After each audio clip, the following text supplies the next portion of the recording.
Good morning friends, હું અજય ત્રિવેદી અને આજે આપણે ધોરણ 10 વિષય ગણિતમાં ચેપ્ટર 5 જોઈ રહ્યા છીએ.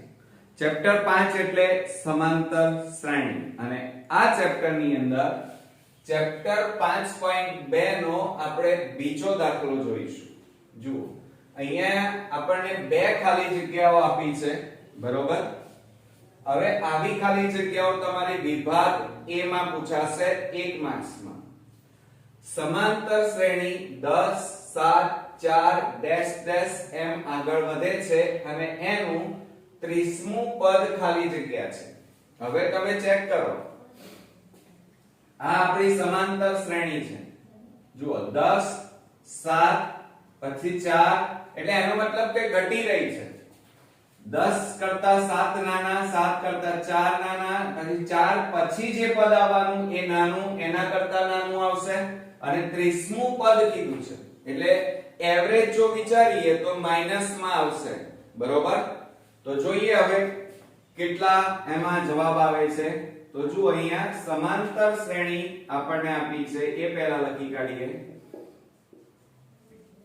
કે સમાંતર શ્રેણી 10 7 4 ડેશ ડેશ ડેશ. ક્લિયર? હવે જ્યારે સમાંતર શ્રેણી આપેલી હોય ત્યારે એક વસ્તુ યાદ રાખવાનું, તફાવત શોધી કાઢવાનો. તો જો અહીંયા તફાવત d બરાબર સૂત્ર શું થશે? a2 a1. ક્લિયર? ખ્યાલ આવ્યો? હવે આ a1 આ a2 અને આ a3 કહેવાય. તો શું થશે? a2 એટલે 7 ઓછા a1 એટલે 10 અને બરાબર 7 માંથી 10 જાય તો કેટલા રહેશે? -3. એટલે તફાવત d બરાબર આપણો -3 આવી ગયો. હવે શું કહે છે? 30મું પદ ખાલી જગ્યા થાય. 30મા પદનું સૂત્ર આપણે લખવું પડશે. ચલો, કયું થાય 30મા પદનું સૂત્ર?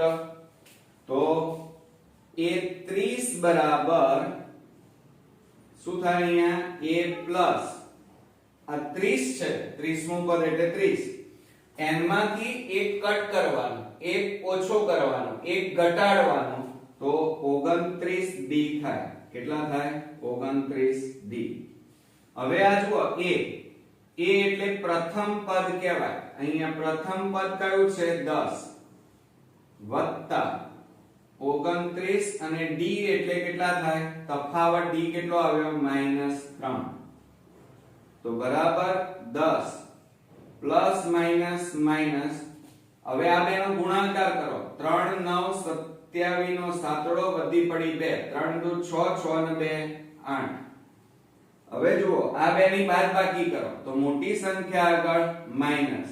87 માંથી 10 જાય તો કેટલા રહે મિત્રો? 77. એટલે કે 30મું પદ એ 30 બરાબર કેટલા આવે? -77. ક્લિયર? એટલે અહીંયા જવાબમાં શું આવશે? -77. હવે -77 ક્યાં છે? વિકલ્પ સી એ આપણો સાચો જવાબ થશે. આવડશે ને? હવે એ જ રીતે આપણે બીજી ખાલી જગ્યા જોઈએ કે સમાંતર શ્રેણી -3 -1/2 2 ડેશ ડેશ એમ આગળ વધે છે. એનું 11મું પદ શોધવાનું છે. હવે 11મું પદ શોધવું હોય પણ અહીંયા જુઓ, પહેલી એક તો સમાંતર શ્રેણી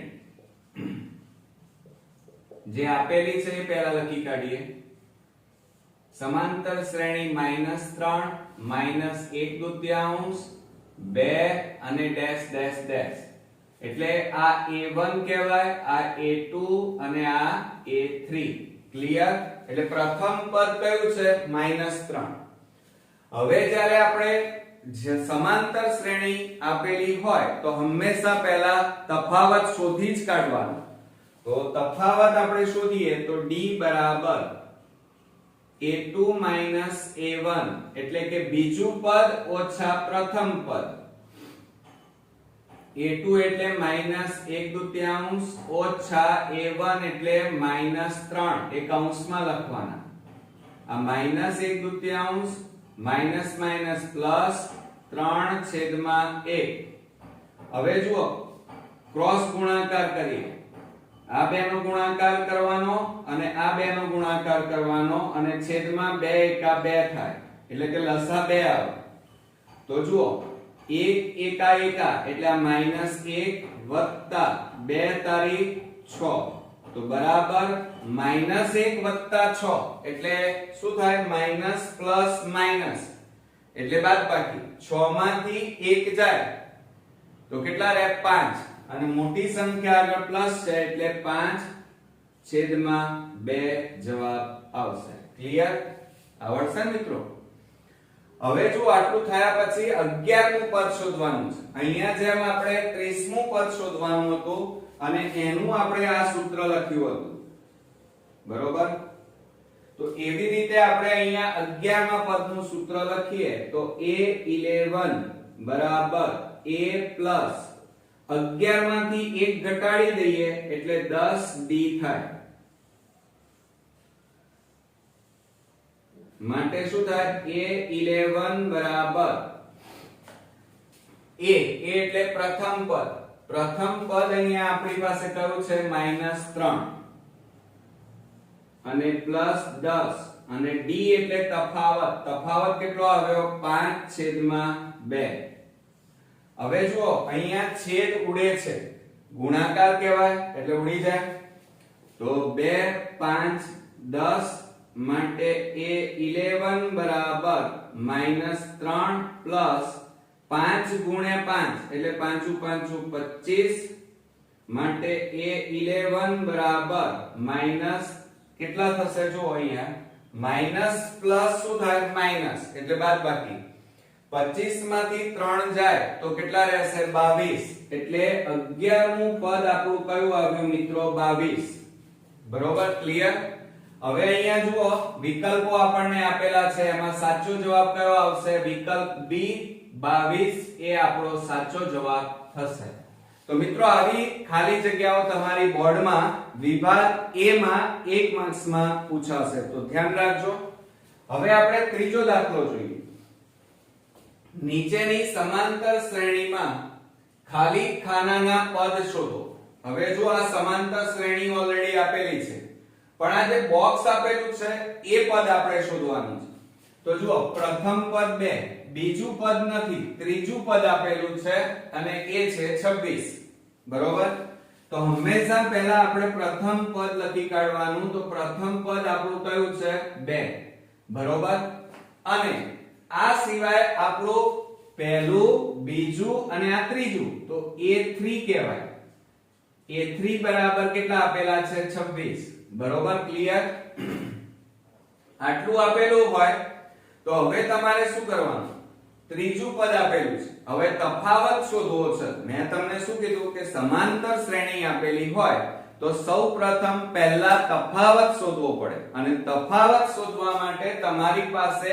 આ બીજું પદ જોઈએ હવે આપણી પાસે બીજું પદ નથી બરોબર તો શું કરશો ત્રીજું પદ આપણને આપેલું છે તો ત્રીજા પદનું આપણે સૂત્ર વાપરીશું અને આપણે d શોધી કાઢીએ કેવી રીતે જુઓ અહીંયા આ પહેલું બીજું અને આ ત્રીજું પદ એટલે a3 અને એનું સૂત્ર શું થાય a+ 3 માં 1 ઘટાડી દો એટલે 2d થાય ક્લિયર આ એનું સૂત્ર આવ્યું હવે એમાં કિંમત મૂકો તો a3 બરાબર a એટલે 2 વત્તા 2 અને d આપણી પાસે નથી શોધવાનું છે હવે a3 બરાબર કેટલા છે આપણી પાસે 26 બરાબર 2 વત્તા 2d હવે 2 બરાબરની આ બાજુ લાવી દો તો માઈનસ થઈ જાય તો 26 માઈનસ 2 બરાબર 2d હવે 26 માંથી 2 બાદ કરો તો 24 બરાબર 2d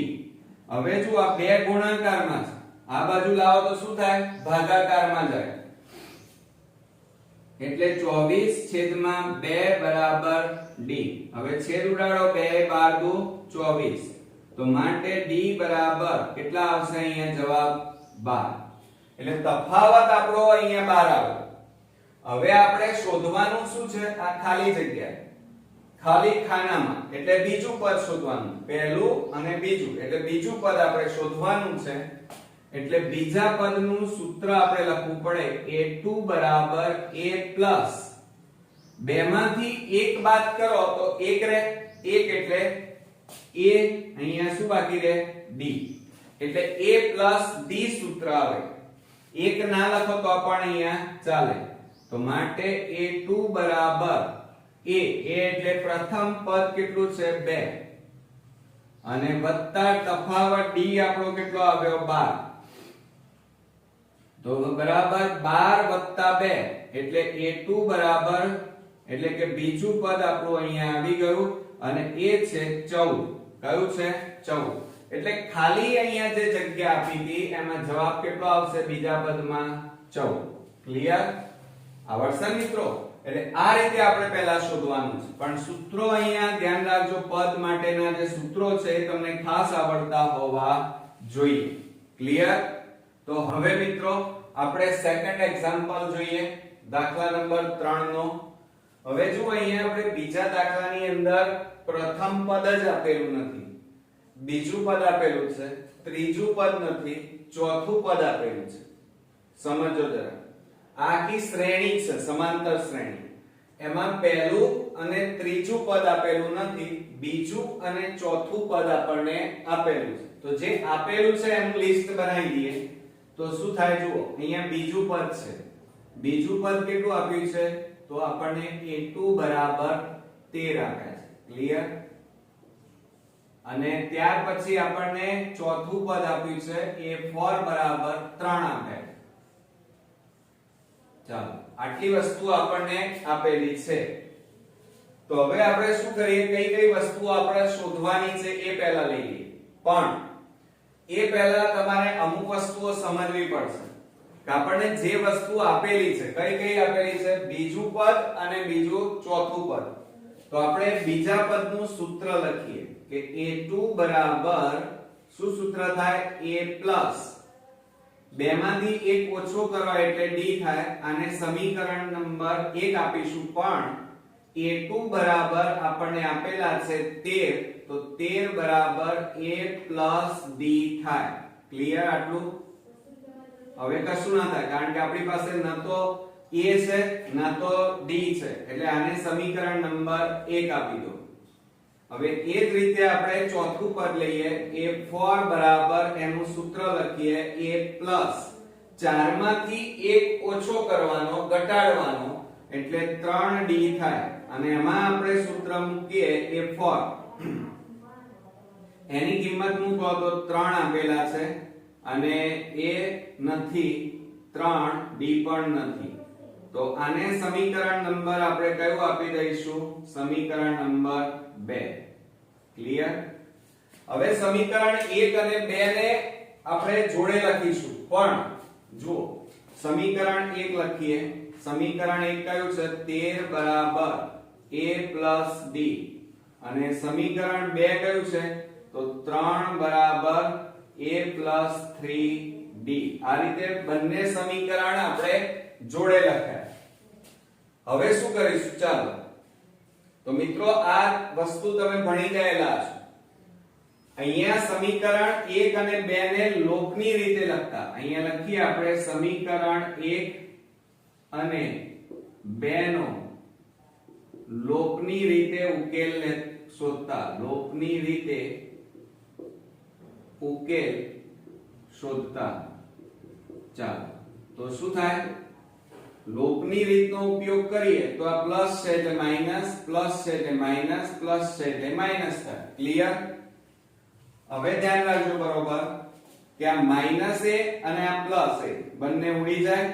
આ 13 અહીંયા આ માઈનસ છે એટલે 13 ઓછા 3 એટલે કેટલા આવે? 10 બરાબર પ્લસ માઈનસ માઈનસ એટલે બાદબાકી. 3 માંથી આ 1 જતો રહે એટલે 2 આવે, પણ અહીંયા મોટી સંખ્યા આગળ માઈનસ એટલે માઈનસ 2d થાય. હવે આ બે ગુણાકારમાં છે, આ બાજુ જાય તો ભાગાકારમાં, તો 10/2 બરાબર આ બાજુ માઈનસ d વધે. હવે છેદ ઉડાડો, 2 5 10, તો માટે હવે આ માઈનસ ને આ બાજુ લાવ્યો તો d બરાબર તફાવત આવ્યો -5. ક્લિયર? એટલે આ તફાવત આપણો આવી ગયો. હવે આ તફાવત આવ્યો, આ d ની કિંમત આવી, એ પાછી આપણે સમીકરણ 1 માં મૂકીએ તો આપણને a મળી જાય. તો અહીંયા આપણે લખીએ કે d ની કિંમત સમીકરણ 1 માં મૂકતા. ચાલો સમીકરણ 1 લખાવો તો શું છે આપણી પાસે 13 બરાબર a plus d માટે 13 બરાબર a m ના m પ્લસ અને d ની જગ્યાએ તફાવત કેટલો છે -5 તો અહીંયા લખીએ -5 માટે 13 બરાબર a પ્લસ માઈનસ -5. હવે શું થાય આ 13 -5 આ બાજુ આવે તો +5 અને બરાબર a થાય માટે a બરાબર 13 + 5 એટલે કેટલા થાય 18 થાય. કેટલા થાય 18. એટલે પ્રથમ પદ આપણું અહીંયા મળી ગયું. તો નીચે જવાબ પહેલો એક આપણને મળી ગયો છે. પ્રથમ પદ a બરાબર 18 થાય. ક્લિયર? એટલે પ્રથમ પદ આપણું અહીંયા આવ્યું. જુઓ અહીંયા કેટલા આવ્યા? પ્રથમ પદમાં 18 આવ્યા. પહેલો જવાબ. હજી આપણે ત્રીજું પદ શોધવાનું છે અને ત્રીજા પદનું સૂત્ર શું થશે? તો આપણે અહીંયા લખીએ a3 બરાબર a પ્લસ 3 માંથી 1 ઘટાડવાનો, ઓછો કરવાનો. તો કેટલા વધે? 3 માંથી 1 જાય તો 2d થાય. આ ત્રીજા પદનું સૂત્ર હવે તમને આવડી ગયું હશે. તો માટે a3 બરાબર, ચાલો a એટલે કેટલા આવ્યા? 18 પ્રથમ પદ વત્તા 2 અને d એટલે તફાવત કેટલો છે? -5. અહીંયા લખીએ -5 માટે a3 બરાબર 18 પ્લસ માઈનસ -5 દુ 10 માટે a3 બરાબર 18 માંથી 10 જાય તો કેટલા રહે? 8. એટલે ત્રીજું પદ આવ્યું. આ કયું પદ છે મિત્રો? ત્રીજું પદ. આ ત્રીજું પદ કેટલું આવ્યું? 8. તો આ 8 આવ્યું જવાબ. બરોબર? ક્લિયર? આવડે ને મિત્રો? તો આ રીતે આ એક્ઝામ્પલ બધા જ તમારે બરોબર ધ્યાનથી જોયા પછી જાતે નોટ ડાઉન કરવાના અને જાતે આ બધા દાખલાઓની પ્રેક્ટિસ કરવાની છે. નેક્સ્ટ વિડિયોમાં હજી આપણે આ બીજા નંબરનો એક્ઝામ્પલ જોયો. હવે આપણે નેક્સ્ટ વિડિયોમાં 3, 4 અને 5 એક્ઝામ્પલ જોઈશું. ત્યાં સુધી ગુડ નાઈટ મિત્રો.